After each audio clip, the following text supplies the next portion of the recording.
만약 인간에게 죽음이 없다면 어떨 것 같은가? 무한히 죽지 않고 계속해서 산다면 우리는 행복할까? 생각해보라. 당신이 현재 살고 있는 삶을, 그 하루하루를 수천 년간 끝도 없이 반복하고 또 반복한다면 어떤 느낌이 들겠는가? 마냥 좋지만은 않을 것이다. 기본적으로 당신의 몸을 먹이고 입히고 재우는 의식주 문제를 해결하기 위한 노력을 끊임없이 되풀이해야 한다. 이를 위한 생존 경쟁 속에서 도태되지 않고 살아남아야 하는 일상의 고통이 당신을 지치고 힘겹게 할 것이다. 끝없이 반복되는 삶이 너무 지루하고 고통스러워 하루빨리 죽고 싶은 마음이 들지도 모른다. 또 무한히 살 수 있다는 안일함과 오만함으로 자기 개발과 수양, 영성 추구에 무관심하고 나태해질 수도 있다. 죽음이 있다는 것은 사실 우리에게 더 없는 축복이다. 우리는 우리에게 주어진 시간이 영원하지 않다는 것을 알기 때문에 그 소중한 시간을 낭비하지 않고 잘 쓰기 위해 노력한다. 죽음 이후에 어떤 현상과 세상이 기다리고 있을지 모르기 때문에, 죽음이 확언해 줄 수 없는 미지의 세계이기 때문에 거기에서 오는 불안함으로 우리는 삶을 잘 살기 위해 노력한다. 다시 말하면 우리가 유한한 존재이기 때문에 완전함과 영원성을 추구한다. 우리가 애초부터 죽음이 없는 무한한 존재라면 완성에 관심을 가질 리 만무하다. 불완전하고 유한한 존재이기 때문에 그러한 한계를 넘어 완전함과 영원함에 본능적인 이끌림을 느끼는 것이다. 그래서 나는 죽음은 인간의 삶을 완성하기 위해 마련한 창조주의 위대한 설계라고 느낀다. 죽음을 단지 삶의 끝이 아니라 삶의 완성으로 보는 지혜를 나는 우리 민족의 선도로부터 배웠다. 우리 문화에서는 죽음의 차원을 묘사하는 여러 가지 표현이 있다. 다른 사람에게 해만 끼치며 살다가 죽은 사람에게는 되졌다고 한다. 이것은 가장 낮은 차원의 죽음이다. 저 사람은 동물보다 못한 삶을 살았다. 차라리 죽는 편이 낫다는 부정적인 감정이 섞인 표현이다. 두 번째는 죽었다는 표현으로 감정이입이 없는 평범한 죽음을 의미한다. 세 번째는 돌아가셨다는 표현으로 원래 오셨던 곳으로 다시 되돌아가셨다는 것을 의미한다. 이것은 부모님이나 어른들의 죽음을 애석해할 때 쓰는 표현이다. 네 번째는 서거하셨다 또는 붕어하셨다는 표현으로 개인이나 가족 차원을 넘어서 국가나 공익 차원의 삶을 살았던 사람들의 죽음을 일컫는다. 그 다음 단계로 인간이 경험할 수 있는 가장 아름답고 평화로운 차원의 죽음을 선도에서는 천화라고 부른다. 직역하자면 천은 하늘을, 화는 되다는 뜻으로 하늘이 되다라는 의미이다. 여기서 하늘은 생명의 근원을 의미하는 동시에 우리의 내면에 깃들인 하늘의 속성, 즉 완전성을 뜻하기도 한다. 천화란 이 세상에서 삶의 여정을 통해 내 안의 완전성을 실현하고 생명의 근원으로 돌아가는 대순환을 가리킨다. 나는 천화의 개념을 설명할 때 애벌레와 나비 이야기를 자주 예로 든다. 애벌레는 열심히 잎을 먹으며 성장한다. 그러다 어느 시기에 이르면 더 이상 잎을 먹지 않고 자신의 몸에서 실을 뽑아 고치를 만들기 시작한다. 고치 안에서 긴 인고와 변화의 시간을 보낸 후 어느 날 애벌레는 눈부신 날개를 펼치며 아름다운 나비가 되어 날아오른다. 엉금엉금 기어다니기만 하는 기다란 애벌레의 외형은 아무리 훑어봐도 날개를 가진 나비로 변신할 수 있을 것이라는 상상이 안 된다. 그런데 애벌레 속에는 나비가 될 수 있는 인자가 원래부터 숨어 있었다. 그것은 인위적으로 가공할 수 있는 것이 아닌 자연의 순리요 생명의 신비이다. 그러한 자연의 순리에 따라 스스로 고치를 치며 생애의 다음 단계를 준비하는 애벌레는 나비로 다시 태어난다. 모든 애벌레가 나비가 될 수 있는 인자를 가지고 있는 것처럼 선도에서는 모든 인간은 완성을 이룰 수 있는 씨앗을 가지고 있다고 보았다. 그 완전함의 씨앗이 바로 영혼이다. 인간이 완성을 이룰 수 있는 가장 근본적인 이유는 우리가 육체만이 아니라 영혼을 지닌 존재이기 때문이다. 육체적인 삶은 아무리 많은 공을 들여도 결국 죽음과 함께 끝난다. 그래서 육체는 완성이 없다.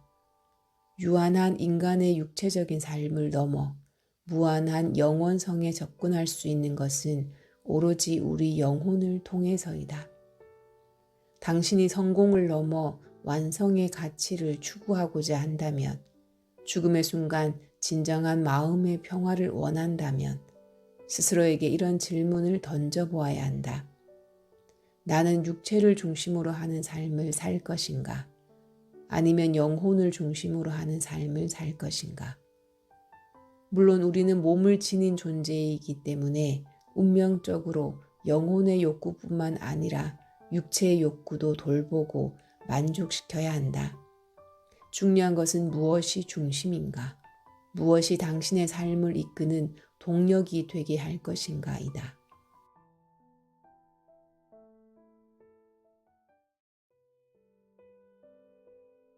선도에서는 영혼의 성장과 완성이 궁극적으로 추구해야 할 삶의 목표이며 우리 안에 이 목표를 이룰 수 있는 완벽한 시스템이 내장되어 있다고 본다. 이 시스템의 핵심은 기, 에너지이다. 기는 만물을 구성하는 생명 에너지이다. 현대 과학으로 표현하면 더 이상 쪼갤 수 없는 가장 작은 물질의 단위인 미립자라고 할 수 있다. 인체의 기 에너지 시스템은 인간을 위해 설계되고 장착된 우주의 놀라운 어플리케이션이며 최고의 하이 테크놀로지다. 선도에서는 기 에너지가 집중적으로 모여있는 센터를 단전이라고 부른다. 이것은 인도 요가 전통에서 말하는 차크라와 비슷한 개념이다. 우리 몸에는 크게 3개의 단전, 아랫배 중앙에 있는 하단전, 가슴 중앙에 있는 중단전, 뇌 속에 있는 상단전이 있다. 이 3개의 에너지 센터는 각각 고유한 성질의 에너지와 이름을 가지고 있다. 하단전의 에너지는 정 에너지라 부르고 육체적인 힘을 관장한다. 중단전의 에너지는 기 에너지라 부르고 사랑의 힘을 관장한다. 상단전의 에너지는 신 에너지라 부르고 정신적인 힘을 관장한다. 이 3가지 에너지의 질은 고정불변하는 것이 아니라 우리의 생각, 감정, 의식, 주변의 상황에 따라 끊임없이 변화하며 노력에 따라 얼마든지 업그레이드할 수 있다. 각각의 에너지 센터를 강화하고 에너지의 수준을 끌어올리는 것이 바로 선도 수행의 요체이다. 이 3가지 단전의 에너지가 이상적으로 개발된 상태를 일컫는 표현이 있다.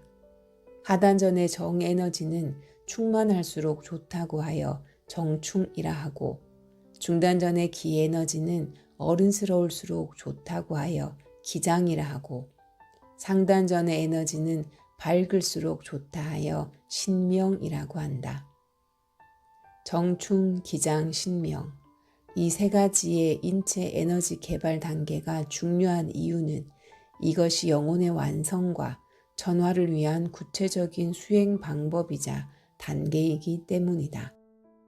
선도의 완성은 인체 에너지의 구체적인 발달 및 변환의 과정이다.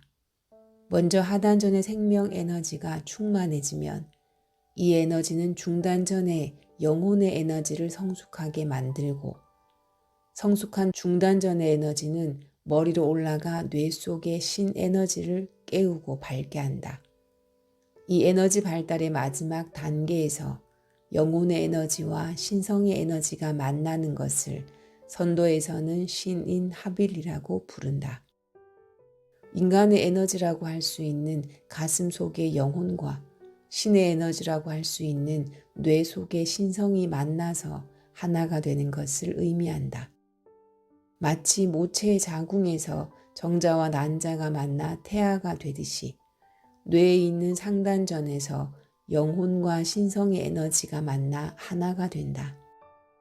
태아가 10달 동안 자궁에서 성장한 후 육체적인 탄생을 맞이하는 것처럼 상단전에서 하나가 된 영혼과 신성의 에너지는 육체적인 죽음의 순간에 영적인 탄생을 하게 된다. 완성된 영혼이 기능을 멈춘 몸을 떠나 우주의 대생명 에너지와 합일이 되는 것. 이것이 바로 천화의 에너지 현상이다. 이때 중요한 것은 완성된 영혼의 에너지가 우리 몸의 어떤 출구로 나가는가이다. 완성된 영혼은 우리의 정수리, 백회를 통해서 빠져나간다. 그래서 선도에서는 이곳을 하늘과 통하는 문이라는 의미에서 대천문이라고 부른다. 우리 문화에서는 다른 사람의 정수리를 함부로 만지지 못하게 하고 누워있는 사람의 머리 위쪽으로는 다른 사람들이 지나다니지 못하도록 한다. 우리 몸의 가장 높은 곳에 위치해서 하늘과 맞닿아 있는 이 정수리를 하늘 기운을 받는 신성한 곳으로 여긴 것이다. 죽음의 순간 완성된 영혼의 에너지가 정수리로 나간다는 것을 아는 사람은 많지 않다. 이것이 바로 천화의 비밀이다. 이것을 알고 평소에 자신의 몸과 뇌의 에너지 시스템을 개발함으로써 정수리를 열어 우주의 기운과 연결되어 있으면 죽음의 순간 우리의 영혼은 근원의 에너지와 쉽게 하나가 될 수 있다. 신인 합일은 내 안에 있는 개체적인 영성이 우주의 전체적인 영성과 하나 되는 것이다.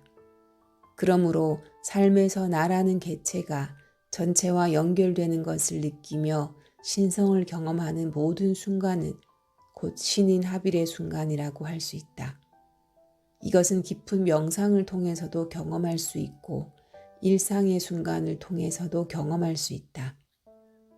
내가 삶과 죽음을 초월한 무한한 생명 에너지 자체임을 느끼고 그 생명 에너지의 순리에 순응함으로써 깊이 감사하는 순간, 이해관계를 초월하여 무조건적인 순수한 사랑을 베품으로써 영혼의 만족감과 자애로움을 느끼는 순간, 대자연의 품에서 내가 곧 자연임을 느끼고 자연과의 합일감을 체험하는 순간, 이 모든 순간들이 우리의 영혼이 신성을 만나는 순간들이며 완성에 한 걸음 더 가까이 다가서는 순간들이다.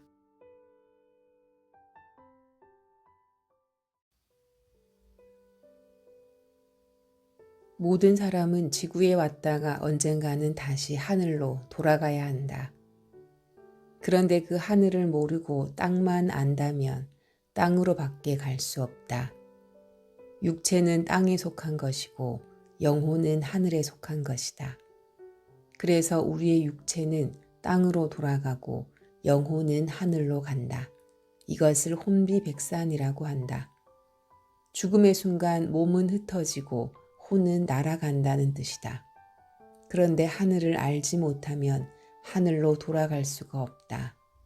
육체는 완성이 없고 죽음만 있을 뿐이다. 그래서 육체의 죽음을 바라볼 것인가, 영혼의 완성을 바라볼 것인가에 따라서 삶이 달라진다. 영혼은 우리가 죽을 때 가져갈 수 있는 유일한 것이기 때문에 우리가 마지막까지 의지할 수 있는 것 또한 영혼밖에 없다. 영혼을 다른 말로 표현하면 양심이라고 할 수 있다. 그것은 다른 어느 누군가가 또는 세상적인 기준으로 평가할 수 있는 것이 아니다. 그것을 진실로 평가할 수 있는 사람은 오직 한 사람 자신뿐이다. 자기 자신이 바로 양심이자 하늘이다. 천화의 핵심은 자신의 양심에 비추었을 때 자신이 살아온 삶을 스스로 만족해하고 자랑스러워하고 평화로움을 느낄 수 있어야 한다는 것이다. 그것은 자기 영혼의 에너지를 얼마나 성장시켰는가에 달려있다. 영혼의 에너지가 성장하는 기준이 있다. 상단전의 머리와 중단전의 가슴과 하단전의 아랫배의 에너지가 일직선이 되고 일체감이 느껴져야 한다. 즉 생각과 느낌과 행동이 따로 노는 것이 아니라 하나가 되어 완전하게 움직여야 한다는 것이다. 아무리 명상을 많이 하고 아무리 좋은 경전을 읽고 달달 외워도 행동하고 실천하지 않으면 영혼의 에너지가 성장하는 데는 한계가 있다. 또 아무리 선한 일을 많이 해도 이기심을 갖고 하면 영혼의 힘은 길러지지 않는다. 영혼의 에너지는 아주 순수한 상태에서 활성화하고 성장한다. 그것은 남에게 받는 인정과는 관계가 없다. 자기의 영혼이 스스로 만족하면 되는 것이다. 노년의 삶을 준비하는 데에 천화의 도를 아는 것이 중요한 이유는 그냥 늙어서 죽을 때를 기다리는 것이 아니라 천화의 꿈을 갖고 노년 시대를 맞이할 수 있기 때문이다. 천화는 이상적인 죽음을 가리키는 말이지만 영혼의 성장과 완성을 향한 평생의 과정을 이르는 말이기도 하다. 우리의 삶 전체가 하늘이 되어가는 하나의 과정인 것이다. 나는 천화를 이렇게 얘기하곤 한다. 천화란 내가 나를 구하는 것이다 라고. 다른 사람이나 외부의 시스템에 의존하는 것이 아니라 스스로 자기 자신을 구하는 것이다. 그것은 국가에서 해줄 수 있는 것도 아니고 무엇을 믿는다고 되는 것도 아니고 다른 누가 대신해 줄 수 있는 것도 아니다. 또 많은 책을 읽었다고 해서 지식이 많다고 해서 되는 것도 아니다. 중요한 것은 스스로 선택하는 것이다. 외부에 의존하는 것이 아니라 자기 자신이 스스로를 구원하겠다고 먼저 선택해야 한다. 나는 천화를 하겠다. 내가 나를 구하겠다라고 결심하는 것이다. 그리고 자신이 전혀 부족하지 않다는 것, 자신 안에 완전함의 씨앗, 영혼이 있다는 것을 깨닫고 그 완전함을 계속 키워나가는 것이다. 그 완전함이 커지고 커져서 결국 영혼의 완성에 이르게 된다. 영혼의 완성, 천화를 모르고 살다 죽는다면 아주 슬프고 불행한 일이 아닐 수 없다. 천화를 모르면 죽음을 육체적인 차원에서만 생각하게 된다. 그렇게 죽음을 맞이한다는 것이 얼마나 불안하고 두려운 일인가. 다 놓고 죽어갈 모습을 생각하면 두려울 수밖에 없다. 그런데 죽음 속에서 피어나는 꽃, 천화라는 새로운 탄생이 있다는 것을 알면 죽음이 슬픔이나 절망이 아니라 큰 희망과 축제가 된다. 죽음은 우리의 영혼이 완성될 수 있는 하나의 무대다. 우리는 이미 마련된 죽음이라는 무대에 언젠가는 올라가야 한다. 그 무대를 벌벌 떨면서 기어 올라갈 것인가? 아니면 당당하게 걸어 올라갈 것인가? 영혼의 완성이 이루어진 사람은 죽음의 무대에서 스타가 될 수 있다. 죽음이라는 무대를 당당하게 올라가는 것, 그것이 바로 천화의 도다. 우리가 이 세상에서 할 일을 다 한 다음에 몸이 정말로 지쳐 있을 때는 아름답고 품위 있는 죽음이 필요하다. 아주 품위가 있는 죽음, 최고의 죽음이 천화다. 천화는 생사의 한계를 넘어서 영원한 세계로 들어가는 하나의 문이다. 천화의 죽음은 두려움이나 슬픔이 아니다. 바로 기쁨이고 영광이다. 그래서 천화의 법을 알면 우리 인생은 고통이 아니라 예술이 된다. 존재의 유한성에서 오는 모든 마음의 불안과 갈등이 사그라지고 매일매일이 영혼의 성장과 완성을 향해 가는 창조적인 예술이 된다. 인생을 고통으로 만들 것인가, 예술로 만들 것인가, 그것은 오로지 자신의 선택에 달려 있다. 자기의 진정한 가치를 더 높이고 귀중하게 만드는 것은 자기만이 할 수 있다. 영혼의 완성이라는 목표를 갖고 매일 창조하는 삶을 사는 사람이 바로 인생의 진정한 예술가다.